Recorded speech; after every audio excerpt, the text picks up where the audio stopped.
budemo diskretni, da vredno radimo, da gradimo kuću, da gradimo sebe kao ljude i kao preduzetnike i da izgradimo Montanu kao jedan prepoznatljiv, autentičan biznis koji bi ljudi vremenom prihvatili. I kad smo već kod te prepoznatljivosti, autentičnosti, naši drugari iz Iceberga su uspeli da u svoj stil negde ugrave nekoliko naizgled nepomjerljivih muzičkih izraza i da naprave neki autentičan sklop, neki njihov stil. Ni mi nismo robovali nekim formama, pre Montane smo radili i u hotelima, i u hostelima, i u restoranima, u Srbiji, i širom Amerike.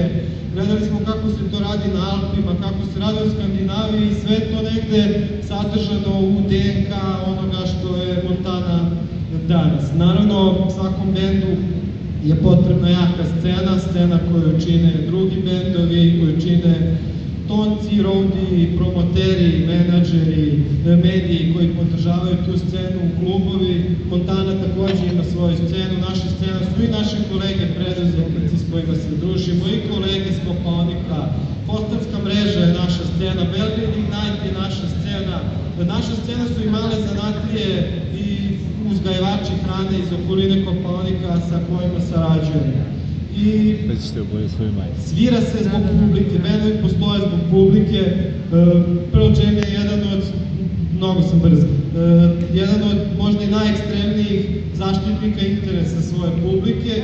Montana postoji zbog svojih gostiju i mi se trudimo zaista s njima jedan zdrav, prijateljski, partnerski odnos izgradimo i to godinama dosta dobro funkcioniše, ti ljudi se vraćaju u Montanu, dovode svoje prijatelje, svoju rodbinu i tu vlada jedna skroz prava atmosfera.